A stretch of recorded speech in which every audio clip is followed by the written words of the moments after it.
The TCU basketball season came to an end last night, and spring practice starts today. Is that perfect timing? I don't know. We'll talk about it next in Lockdown Horned Frogs.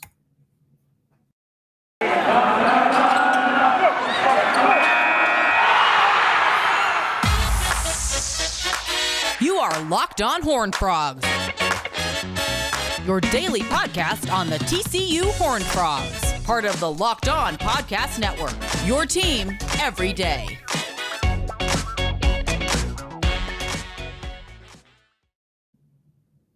It is Locked On Horned Frogs. Please subscribe to our YouTube channel. You can also subscribe wherever it is you get your podcast in its audio form.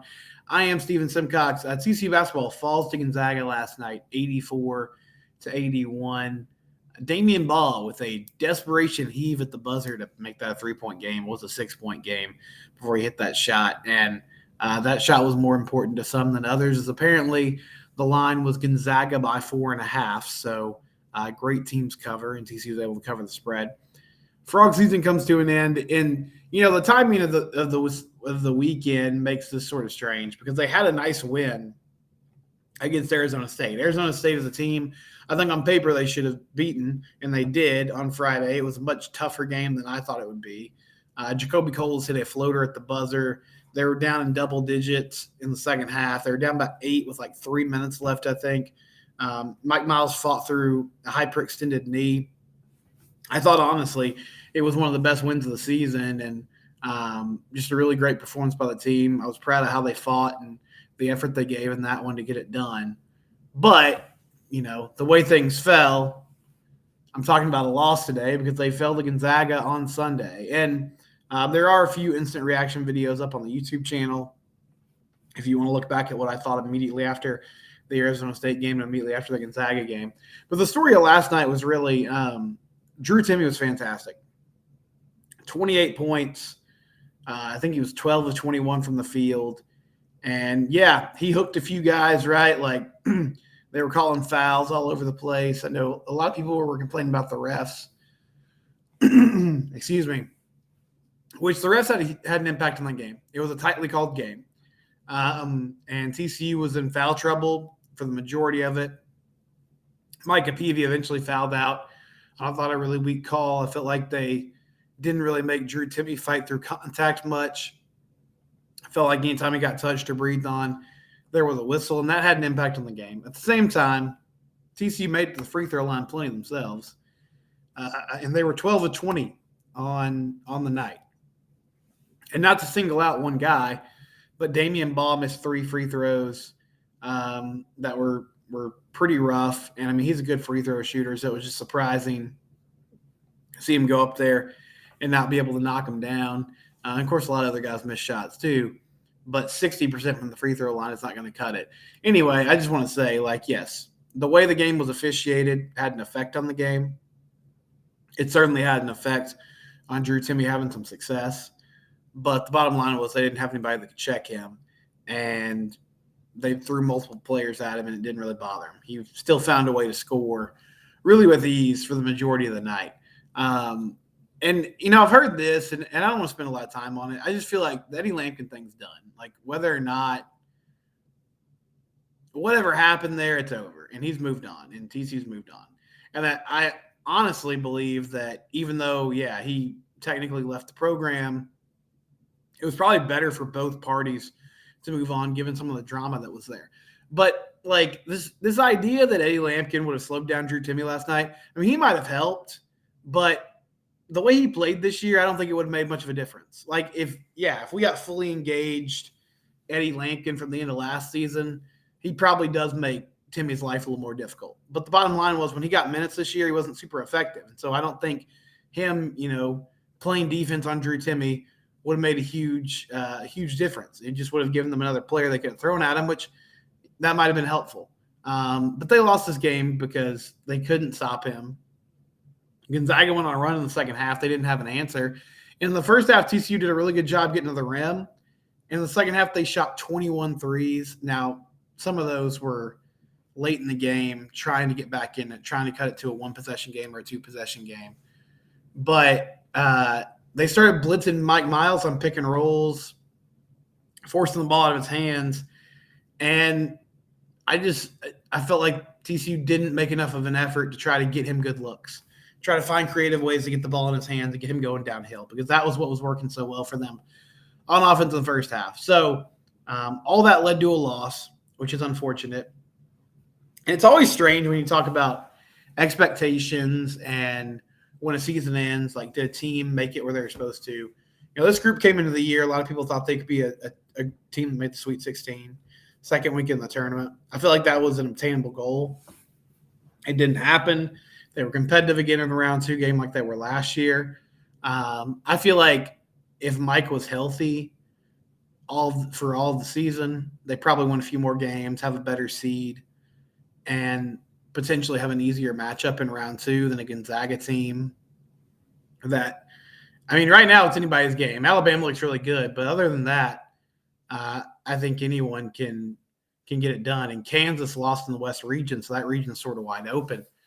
But bottom line is they didn't get where they wanted to go, and part of that was not playing as well in the regular season as was expected, and then running into a good Gonzaga team in round 2. And so the challenge for Jamie Dixon now is he's got to retool this entire roster, but he also has to find a way to build a team that can make it over this hump, and get some more shooting and get some more guys who can score. That would be a huge part of this. I'm going to miss watching Mike Miles play. I think it's the best TCU basketball player ever.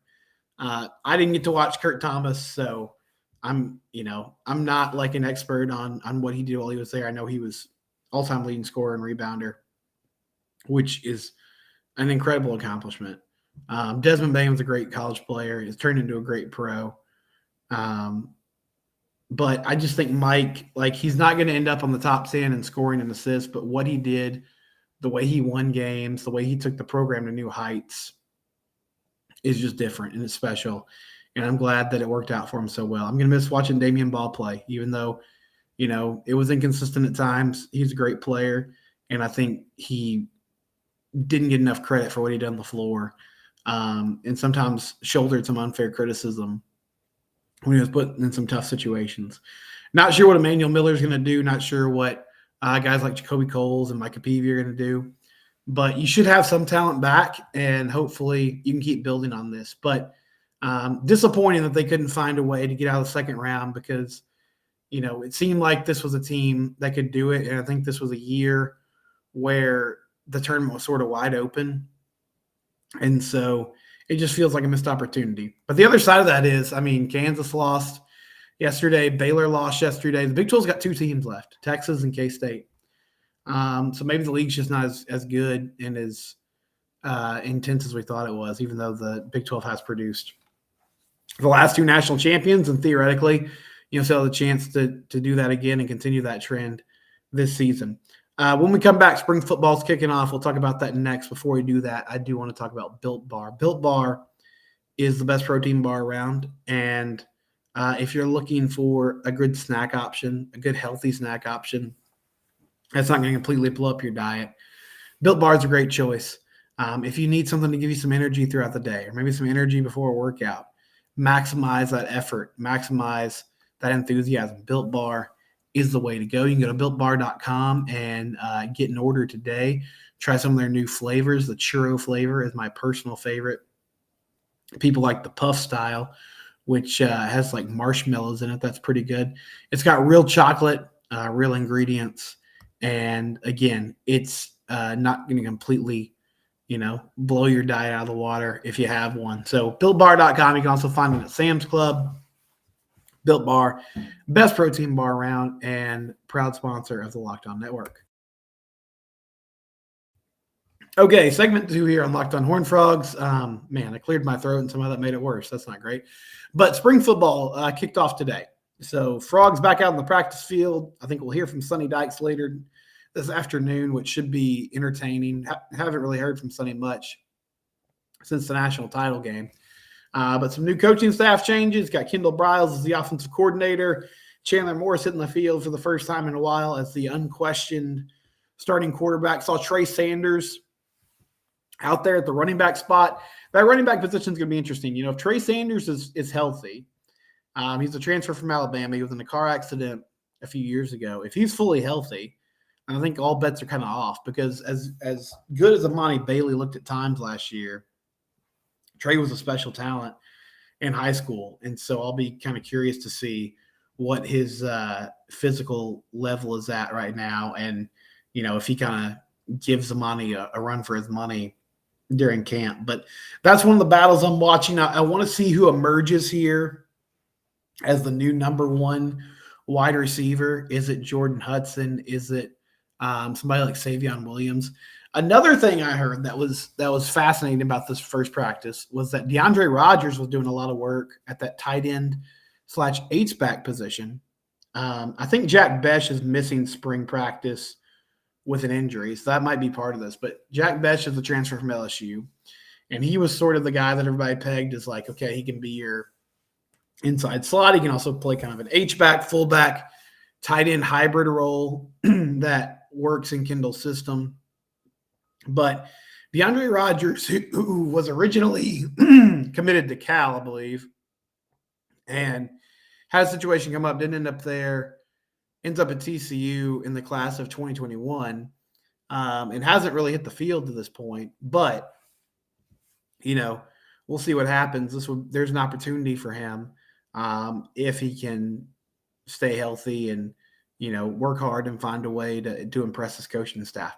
One of the other things I'm really interested in is his offensive line. You're losing Alan Ali. You're losing Steve Avila. You're losing Wes Harris. So John Lands will probably slide into one of those interior spots. Patrick Willis, the Jackson Straits transfer, really big kid, a lot of potential there. Who plays that center position is Garrett Hayes, the former highly touted O-line recruit. Is this the year that he finally cracks the 2 deep? How does Andrew Coker look at that, one of those tackle spots? You do have your tackles returning.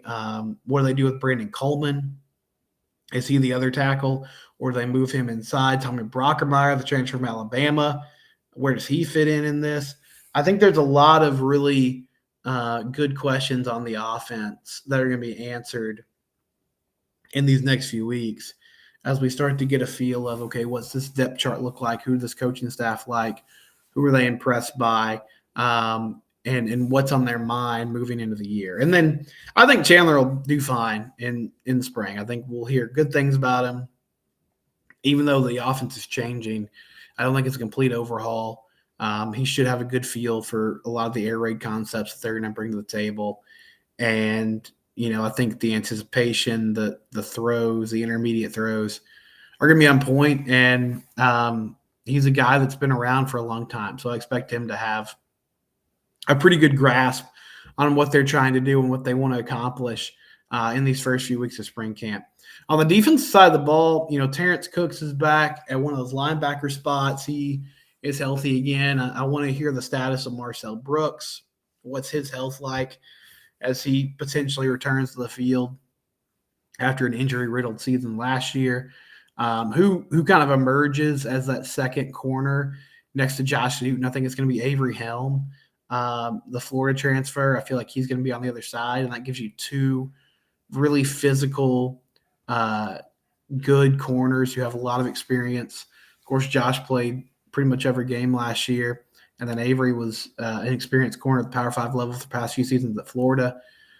Channing Canada, the JUCO transfer, will also factor in that decision. Where does he sort of find his fit? Mason White coming over from the JUCO ranks as well. I think the secondary between some of the incoming guys they have at corner and all the returners they have at safety are going to be a real formidable bunch. And then what does the D-line even look like aside from Dominic Williams? That'll be a huge question mark as we sort of hurtle towards the season. So a lot of good things to set the table in year two of the Sonny Dykes era. I'm excited to hear from him and hear his thoughts. What did they learn from that national championship game embarrassment? You get run over by a really, really good Georgia team. How do you adjust? How do you try to take that and move forward with it and find a way to learn from it and be better? You got to play a lot of extra weeks of football. You got to practice a lot of extra weeks of football. How much does that help some of your returners and some of your younger guys as they embark on a new season? I think those will be all like fascinating questions that get answered over the next few weeks. When we come back, I do want to mention the baseball team, and unfortunately, not a great update for TCU baseball as they drop a series to Oklahoma over the weekend. Before we do that, though, I do want to mention FanDuel, and FanDuel is the best sports betting partner around. FanDuel.com/lockedon. You can take advantage there. No sweat. First bet deal. Put as little as $5 down and get up to $1,000 in bonus bets. FanDuel has a safe and secure mobile app that you can download and use. And it's the best place to try to win some money. NBA games going on every single night. NBA playoffs coming up. You want to bet on the money lines. You want to take advantage of some prop bets. Again, if you're like, I don't really want to put a lot of money down, this is not a world I want to get super involved with, just take advantage of this no sweat first bet duel at FanDuel.com/lockedon. Do it today. Give it a try. Take advantage of those bonus bets. So TCU baseball, they fall to Oklahoma on Saturday and Sunday, won the Friday game, and looked really impressive. Ryan Vanderhei had a good night starting the game, and then the bats were going off, 13 runs.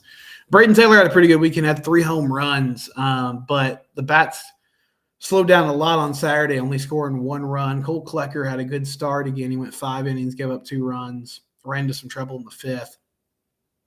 But Frogs just weren't able to get anything across. Brayton Taylor had a home run in the 8th to cut it 2-1. Garrett Wright came in the 9th or in the bottom of the 8th inning. I haven't seen Garrett in a while, and he didn't look sharp. He was wild. He gave up a run, which made it 3-1, and then TCU could not scratch across any runs in the 9th inning. And then on Sunday, they're up 3-0. They're cruising. Cam Brown was throwing well. Looked like they were on their way to a win. Give up a couple runs, cut the lead to 3-2. Oklahoma ties it in the 7th, I believe, or in the bottom of the 6th. TCU comes back and scores a few runs, goes up 5-3, and then the bullpen kind of implodes in the 8th inning, or in the bottom of the 7th inning. TCU gives up 4 runs. A liner off Trey Richardson scored 2 of those. A number of free passes. They had 2 outs in that inning, and then they ended up giving up 4 runs to go down 7-5. That was the final score. Team loses 7-5. Bad defensive plays. I was really confused by the bullpen management on Sunday. Went to Luis Rodriguez to start, which, I mean, Luis has been good this year.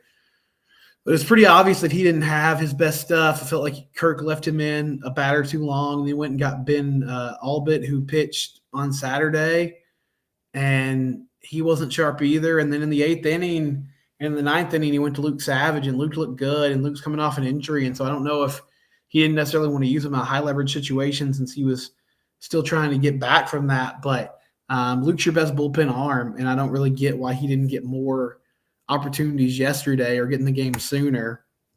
But the team has fallen out of the top 25. They're 3-5 in their last 8 games. They got a game against Northwestern tomorrow, I believe, and then a weekend series against Kansas at home. This thing can turn around, but they don't look good. They just don't look like a team that's really playing together and making smart baseball plays right now. And so that's unfortunate. And hopefully they can get this thing going the other direction and right the ship soon. But tough night for TCU baseball, tough weekend. They fall on Saturday and Sunday and lose the series to Oklahoma. We'll be back tomorrow. This is Locked on Horned Frogs. It's your team every day.